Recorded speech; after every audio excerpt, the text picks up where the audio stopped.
ভারতের উজান থেকে নেমে আসা পানিতে বাড়ছে ফেনীর মুহুরী, কহুয়া ও সিলোনিয়া নদীর পানি। এতে বন্যা নিয়ন্ত্রণ বাঁধের একাধিক স্থানের ভাঙন দিয়ে পানি ঢুকে নিম্নাঞ্চল প্লাবিত হচ্ছে। এ নিয়ে আরও জানাতে সরাসরি যুক্ত হচ্ছেন তোফায়েল আহমেদ নিলয়। নিলয়, এখন পর্যন্ত কতটি এলাকা প্লাবিত হয়েছে, আমাদেরকে বিস্তারিত জানাবেন।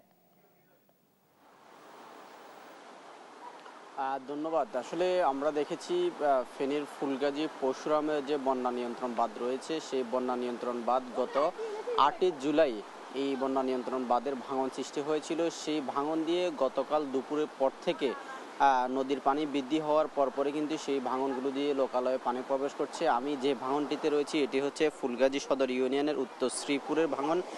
এই ভাঙন দিয়ে গতকালই আমরা দেখেছি একেবারে ভাঙনের উপর দিয়ে কিন্তু লোকালয়ে পানি প্রবেশ করছে, যার ফলে কিন্তু এই এলাকার নিম্ন অঞ্চল যেগুলো রয়েছে সেগুলো কিন্তু ইতিমধ্যে প্লাবিত হচ্ছে। আমরা দেখেছিলাম যে এই ফুলগাজী পরশুরামের বন্যা নিয়ন্ত্রণ বাঁধের যে সকল ভাঙনগুলো রয়েছিল, বিশেষ করে পরশুরামের যে অলকা এবং কি পূর্ব অলকা, সেই সব এলাকাগুলো দিয়ে ইতিমধ্যে এখনও লোকালয়ে পানি প্রবেশ করছে। এছাড়া ফুলগাজীর শ্রীপুর, উত্তর শ্রীপুর এবং কি নোয়াপুর এলাকা দিয়েও কিন্তু এখনও লোকালয়ে পানি প্রবেশ করতে দেখা যাচ্ছে। এর কারণ সম্পর্কে আমরা এখানকার পানি উন্নয়ন বোর্ডের সাথে কথা বলেছি। পানি উন্নয়ন বোর্ড আমাদেরকে যেমনটি বলছিলেন যে ভারতের উজানে গত 2 দিন বৃষ্টি হওয়ার কারণে কিন্তু নদীর পানি অনেকটা বৃদ্ধি পেয়েছে, যার ফলে কিন্তু এইসব ভাঙনগুলো দিয়ে কিন্তু এখনও লোকালয়ে পানি প্রবেশ করছে বলে তারা বলছে। তবে এখানকার যে ভাঙনগুলো সৃষ্টি হয়েছিল, যে জুলাইয়ের 8 তারিখ যে ভাঙনগুলো সৃষ্টি হয়েছিল তার মধ্যে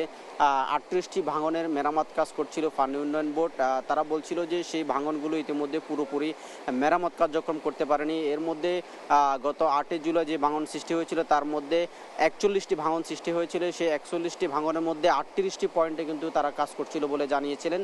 এর মধ্যে কিন্তু 3টি পয়েন্ট ইতিমধ্যে মেরামত কাজ সম্পূর্ণ হয়েছে বলে আমাদেরকে জানিয়েছিলেন। তবে যেসব 38টি পয়েন্ট দিয়ে এখনও পর্যন্ত গতকাল দুপুরের পর থেকে লোকালয়ে পানি প্রবেশ করলেও এখনও অল্প কয়েকটি ভাঙন দিয়ে কিন্তু এখনও লোকালয়ে পানি প্রবেশ করছে। তবে কিছু কিছু এলাকা নিম্ন অঞ্চলগুলো প্লাবিত রয়েছে বলে আমরা প্রাথমিকভাবে জানতে পেরেছি। তবে মানুষের ঘর বাড়ি আসবাবপত্র কিন্তু তেমন এখনও পানির নিচে নিমজ্জিত নেই বলে আমরা উপজেলা প্রশাসনের কাছ থেকে জানতে পেরেছি। তবে আমরা দেখেছিলাম যে গত 8 জুলাই যে বন্যার কবলে পড়েছিল ফুলগাজী, পরশুরাম এবং ফেনী সদর, ছাগলাইয়া এবং কি দাগনভূঞা উপজেলার, এই 5 উপজেলার মানুষ কিন্তু প্রতি বছরই কিন্তু ক্ষতিগ্রস্ত হয়। সপ্তাহ পেরোতে না পেরোতে আবারও কিন্তু তারা যে পানির যে বন্যা সেটি শিকার হতে হচ্ছে।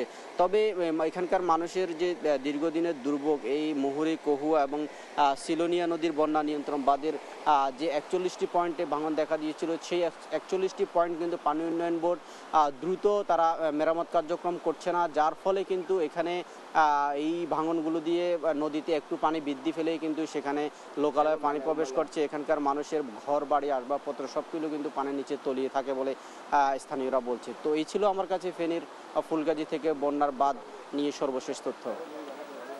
নিলয়, আপনাকে ধন্যবাদ।